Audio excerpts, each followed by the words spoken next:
The silent approach the Andorix sector had been under Krellian rule for over 3 centuries. Across 47 star systems, the bioengineered creatures that called themselves the Krellian Empire had established absolute dominance through superior technology and ruthless efficiency. Their living starships, grown rather than built, moved through space like massive organisms breathing in the void. Each vessel pulsed with bioluminescent veins that carried neural commands faster than any computer. Network. Admiral Krikstar floated. In the command chamber of his flagship, the World Render, suspended in a tank of oxygenated fluid that kept his amphibious body perfectly maintained. Through bioneural interfaces implanted along his spinal column, he could feel every sensor reading, every system status, every crew member's heartbeat across his entire fleet. The sensation was intoxicating, to be connected to such vast power. To know that dozens of worlds trembled at the mere mention of his name. The mining world of Vega 7 rotated slowly beneath his fleet, its surface scarred by massive extraction operations that had been running continuously for 60 years. 3 different species toiled in those underground caverns. The insectoid Quillen, with their 6 arms perfectly suited for delicate mineral work. The rock-like stonekeepers, who could survive in environments that would kill most organic life. And the energy-sensitive Luminians, whose natural abilities made them living metal detectors. None of them had chosen to be here. All of them would die here. Krikstar dismissed such thoughts as irrelevant. The Empire needed those rare minerals, too. Grow more ships, and the labor was free. The mathematics were simple, the morality non-existent. In 300 years of expansion, no species had successfully resisted Krellian conquest. Their bioships regenerated damage. Their crews shared a collective consciousness that made coordination perfect. And their weapons had been evolved specifically to counter every known form of technology in the galaxy. 17 light-years away, something was moving through space that would change everything. The UES Prometheus drifted between star systems, like a ghost made of metal and determination.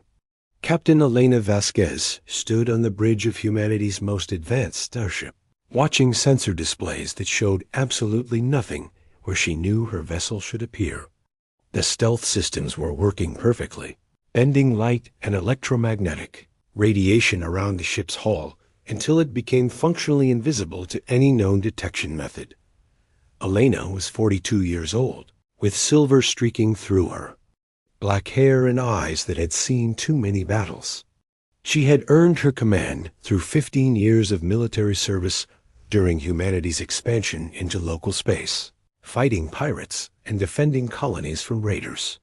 But nothing in her experience had prepared her for what they had discovered 3 months ago.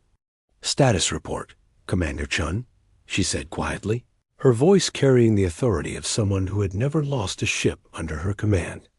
Commander Marcus Chun looked up from his station, his normally calm expression troubled. Marcus was 38, a career diplomat who had joined the military when Earth's government decided they needed officers who could think beyond pure tactics. "We're still receiving transmissions from the Andorix sector, Captain. The pattern analysis confirms our worst fears. The Krellian Empire isn't just conquering worlds. They're systematically enslaving entire species." Elena felt a familiar knot forming in her stomach. Humanity had achieved faster-than-light travel only 50 years ago, making them newcomers to a galaxy that had been controlled by various empires for millennia. Earth's first contacts with alien civilizations had been cautiously positive, establishing trade relationships and cultural exchanges with several species. But those same species had warned humanity about the Krellian Empire, describing them as an unstoppable force that had crushed every attempt at resistance. Lieutenant Sarah Okafor, the ship's chief science officer, turned from her analysis station with a grim expression. Sarah was brilliant, 31 years old, with 3 advanced degrees in xenobiology and alien technology. Her research had made this mission possible by developing the theoretical framework for their new weapon systems. Captain, I've been analyzing the bioship construction patterns from our long-range scans. The Krellians have been refining their designs for centuries, but they're all based on organic neural networks. That might be their greatest strength, but it could also be their weakness. Sergeant James Rodriguez, who everyone called Tank, looked up from where he was checking the ship's defensive systems. Tank was built like his nickname suggested: broad shoulders, thick arms, and a face that had been rearranged by various conflicts over his 20-year military career. As head of security, he was responsible for the Prometheus's 30-member crew, and he took that responsibility seriously. Doc, are you saying these bioships have some kind of vulnerability we can exploit? Sarah nodded, pulling up a three-dimensional hologram that showed the internal structure of a typical Krellian vessel. Every living organism has an electrical nervous system. If we could generate the right kind of electromagnetic pulse, we might be able to disrupt their neural networks temporarily. It wouldn't destroy the ships, but it could blind and disorient them long enough for us to take advantage. Elena studied the hologram, her tactical mind already working through possibilities. The Prometheus had been designed as humanity's first deep space exploration vessel, but recent intelligence about the Krellian Empire had led to some significant modifications. Hidden throughout the ship's structure were weapon systems that had never been tested in combat, based on scientific principles that most alien species had never encountered. How long would we have? Elena asked. Maybe 20 minutes if we're lucky, Sarah replied. Their bioships are designed to heal and adapt.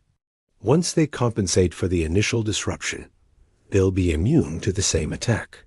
20 minutes. Elena had won battles with less time than that, but never against an entire fleet of alien warships with centuries of combat experience. Still, the reports from Vega 7 made the choice clear. According to their intelligence, over 50,000 beings from various species were being worked to death in those mining operations. Every day they delayed meant more deaths, more suffering. The bridge fell silent as Elena made her decision. She had joined the military to protect humanity and its allies. The definition of ally had just expanded to include every enslaved being in Krellian space. Set course for Vega 7, she ordered. Maximum stealth. Approach from the system's edge. We're going to take a look at this mining operation and see what we can do about it. The Prometheus changed course silently, her fusion engines producing no detectable signature as they pushed the ship toward what might be humanity's first interstellar war. Elena knew that Earth's government had authorized this mission as reconnaissance, only with strict orders to avoid direct confrontation. But she also knew that sometimes orders had to be interpreted creatively, especially when innocent lives were at stake. 8 hours later, they reached the outer edge of the Vega system. Elena stood behind Lieutenant Okafor as the science officer, analyzed the sensor readings, building a detailed picture of the Krellian presence. I count 12 bioships in patrol formation around the planet, Sarah reported. 3 heavy cruisers, 6 destroyers, and 3 scout vessels. They're following a predictable pattern, the same route every 6 hours, like they've been doing this for decades. Elena nodded. Overconfidence was a weakness that had destroyed many empires throughout history. The Krellians had conquered so many worlds without serious resistance that they had become lazy, relying on reputation instead of tactics. Commander Chun was monitoring communications traffic from the planet's surface. Captain, I'm picking up transmissions in multiple languages. The universal translator is having trouble with some of them, but the general content is clear. Work quotas, punishment details, medical reports for beings who are literally working themselves to death. Tank's jaw tightened as he listened to the translated broadcasts. Captain, with respect, reconnaissance is one thing, but listening to this. He gestured toward the communications console, where voices in dozens of alien languages were describing conditions that violated every principle of sentient rights that humanity had ever established. Elena felt the weight of command settling on her shoulders. She could follow her orders, complete the reconnaissance mission, and return to Earth with information that would help plan a proper military response. That response might come in months or years, after diplomatic efforts failed, and formal war was declared. By then, thousands more beings would have died in those mines. Or she could act now, with one ship against impossible odds, and try to do something that mattered. Sarah, how confident are you in your electromagnetic pulse theory? Elena asked. The science officer looked up from her instruments, understanding the real question behind the words. Confident enough to bet my life on it, Captain. And confident enough to bet all our lives on it. Elena walked slowly around the bridge, looking at each member of her crew. These men and women had volunteered for deep space exploration, knowing they might never see Earth again. They had signed up to push the boundaries of human knowledge and experience. They had not signed up to fight a war against a centuries-old empire. Asterisk. But they had signed up to serve humanity's highest ideals, and those ideals included the belief that freedom was the birthright of every intelligent being in the universe. Tank, what's our weapons status? Elena asked. Rodriguez smiled grimly. All systems green, Captain.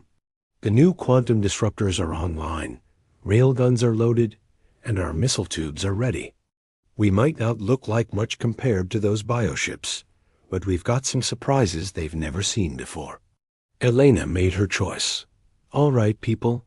We came here to gather intelligence, but we found something more important than intelligence. We've found a chance to make a difference. The Krellian Empire has ruled through fear for 3 centuries. Today, they're going to learn what happens when they threaten human ideals. She moved to her command chair and activated the ship-wide communication system. This is the captain speaking. We are about to engage a superior enemy force in order to liberate enslaved populations on Vega 7. This is not the mission we were assigned, but it is the mission that honor demands. Each of you has the right to request transfer to non-combat duties, and I will respect that choice without question. Elena waited, knowing that her crew's response would determine not just the success of this mission, but the kind of reputation humanity would earn in this galaxy. Nobody moved. Nobody spoke. Nobody requested transfer. In that case, Elena said, her voice carrying to every corner of the ship, let's show the galaxy what humans do when we find bullies picking on the innocent. All stations, prepare for combat. We're going to hit them fast, hit them hard, and give those enslaved beings their first taste of freedom in generations. The Prometheus began moving toward the inner system, still invisible to Krellian sensors, but now carrying the hopes of 50,000 enslaved beings who had no idea that help was coming. In the command chamber of the World Render, Admiral Krickstar continued his routine patrol, confident in his superiority and completely unaware that the age of Krellian dominance was about to end. The first shot of humanity's war for galactic freedom was still hours away, but the outcome had already been decided by 30 humans who chose to stand up for principles that transcended species, politics, and the cold mathematics of interstellar warfare. Asterisk, the storm unleashed the attack began at exactly 0347 Universal Standard Time, when Lieutenant Sarah Okafor activated the Prometheus's experimental electromagnetic pulse array. The invisible energy waves spread out from the human ship at the speed of light, carrying a frequency specifically calibrated to disrupt organic neural networks. It was humanity's first shot in what would become known as the Liberation War, and it changed the balance of power in the galaxy forever. Admiral Krickstar felt the pulse hit his bioship, like a sledgehammer to the brain.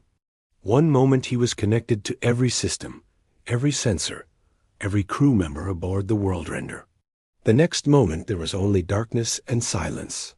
The bioneural interfaces along his spine went dead, leaving him floating helplessly in his command tank while his ship drifted blind through space. Across the Krellian fleet, the same scene repeated itself 12 times. Captains who had commanded their vessels through thought alone suddenly found themselves cut off from their ship's nervous systems. The bioships themselves were still alive, still functional, but they were like massive creatures that had been struck deaf and blind. Their organic brains struggled to process what had happened, sending random electrical impulses through systems that no longer responded properly. Captain Elena Vasquez watched her tactical display light up with target indicators. As the Krellian ships went dark, "All targets are disabled," she announced to her bridge crew. "Tank, you have weapons free. Make it count." Sergeant Rodriguez had been waiting for this moment since they entered the system. His fingers moved across the weapons console with practiced precision, targeting the bioships with weapons they had never encountered before. "Firing quantum disruptors," he reported, his voice steady despite the magnitude of what they were about to do. The Prometheus's primary weapons were based on principles of quantum mechanics that most alien species had never explored. Instead of projectiles or energy beams, the quantum disruptors fired bursts of exotic particles that could phase in and out of normal spacetime. The weapons ignored shields, ignored armor, and struck directly at the molecular bonds that held matter together. The first quantum burst hit the Worldrender amidships, creating a perfectly spherical hole that extended completely through the bioships. Living hull. The massive vessel's scream echoed across subspace frequencies as its tissue began to die around the wound. Admiral Crickstar felt his ship's agony through the flickering neural connection, experiencing pain that no organic being was meant to endure. But the human attack was just beginning. Rodriguez's targeting computer had calculated firing solutions for all 12 Krellian vessels, and the quantum disruptors fired in rapid sequence. Each shot was precisely aimed to disable rather than destroy, creating wounds that would cripple the bioships without killing them outright. Within 90 seconds, the entire Krellian patrol fleet was drifting helplessly through space, their crews struggling to maintain life support while their ships slowly bled into the vacuum. Commander Marcus Chun monitored the communication channels, listening as the Krellian crews tried to understand what had happened to them. "Captain, they're attempting to contact their command structure. Should I jam their transmissions?" Elena shook her head. "Let them talk. I want the Krellian Empire to know exactly what happened here. They need to understand that their age of easy conquest is over." The Prometheus began moving toward Vega 7, leaving the disabled bioships behind. Elena knew they would eventually recover, but it would take hours for their organic neural networks to adapt and heal. By then, the human ship would have completed its real mission. On the planet's surface, the mining complex sprawled across 200 square kilometers of scarred landscape. Massive extraction machines worked continuously, tearing rare minerals from the planet's crust, while enslaved beings labored in conditions that would have violated every safety regulation in human space. The facility was defended by automated weapon systems and a small garrison of Krellian troops. But those defenses had been designed to prevent escape attempts, not to repel an orbital assault. Lieutenant Okafor scanned the complex with every sensor. The Prometheus possessed, building a detailed map of the facility's layout. "Captain, I'm reading approximately 53,000 life signs in the mining complex. The majority are concentrated in the deep extraction levels, but there are residential areas where families are being held." Elena studied the sensor readings, noting the massive fusion reactor that powered the mining operation and the VOR communication array that connected the facility to the rest of the Krellian Empire. "Tank, can you disable their power and communications without causing casualties?" Rodriguez examined the targeting data, running calculations through the ship's computer. "The reactor's shielded, but I can take out the distribution network with precision railgun strikes." Communications array is easier one quantum burst should do it. Do it, Elena ordered. The Prometheus's railguns fired tungsten projectiles at 12% of light speed, creating a series of precise explosions. That severed the mining complex's power grid without damaging the life support systems. The communication array vanished in a flash of exotic particles, leaving the facility completely cut off from the outside galaxy dot in the underground tunnels. The sudden darkness was followed by emergency lighting as backup power systems activated. For the first time in decades, the extraction machines fell silent. Enslaved beings who had known nothing but constant labor suddenly found themselves standing in quiet corridors, afraid to believe that something had changed. Zara-9 was working. In Extraction Tunnel 47, when the lights went out. As a member of the Quillan species, her compound eyes were adapted for low-light conditions, and her 6 arms had made her valuable for delicate mineral sorting. She had been enslaved for 23 years, taken from her homeworld when she was barely an adult. In all that time, she had never stopped hoping for freedom, never stopped planning for the day when the Krellian Empire would face something stronger than itself. Asterisk. That day had finally come. "Everyone stay calm," she called out in the Quillan language, her voice carrying to the dozens of beings working in her section. "Something has happened to the power systems. This might be our chance." The word spread through the tunnels like wildfire, carried in dozens of different languages by beings who had dreamed of this moment for generations. The Stonekeepers, whose rocky hides made them nearly indestructible, began breaking down barriers that had kept the different species separated. The Luminians, whose energy-sensitive abilities had been exploited for mineral detection, used their natural talents to map safe routes through the darkened complex. Captain Elena Vasquez stood in the Prometheus's main cargo bay, watching as her crew prepared for the most ambitious rescue operation in human history. They had modified the ship's shuttle bays to accommodate as many refugees as possible, and every available space had been converted to temporary living quarters. It wouldn't be comfortable, but it would be freedom. "Captain," Commander Chun reported, "over the communication system, I'm receiving transmissions from the planet's surface. The enslaved populations are organizing themselves. Someone down there is coordinating a mass breakout attempt." Elena smiled grimly. "Good. Give them whatever help they need. Tank, prepare to provide covering fire if the Krellian garrison tries to stop them." But the Krellian troops on Vega 7 were facing their own crisis. Cut off from their fleet and their command structure, with their bioweapons failing to respond properly due to residual electromagnetic interference, they found themselves outnumbered 1,000 to 1 by beings who had nothing left to lose. Breakout began in the deepest tunnels and spread upward through the entire complex. Enslaved beings who had been separated by species barriers worked together for the first time, using their combined abilities to overcome security systems that had held them for decades.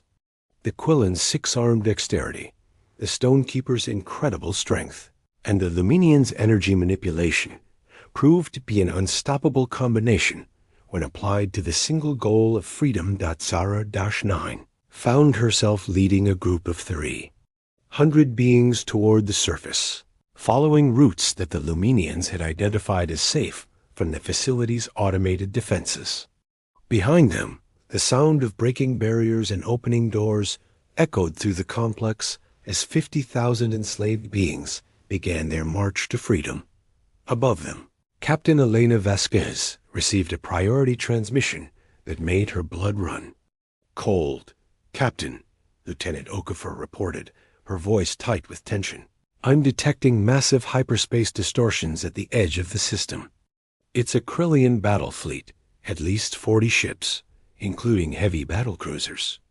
Elena felt time slow down as she processed the implications. The disabled patrol fleet must have managed to send out a distress signal before their communications were completely severed. Now the full might of the Krellian Empire was bearing down on Vega 7, and the Prometheus was caught between evacuation duty and an approaching enemy force that outnumbered them 40-1. "How long do we have?" Elena asked. 18 minutes until they reach weapons range," Okafor replied. "Maybe 20 if they approach cautiously. 20 minutes to evacuate 50,000 beings." It was impossible, but Elena had made a career out of achieving the impossible. "All hands, emergency evacuation protocol," she announced over the ship's communication system. "We have incoming hostiles and limited time. Make every second count."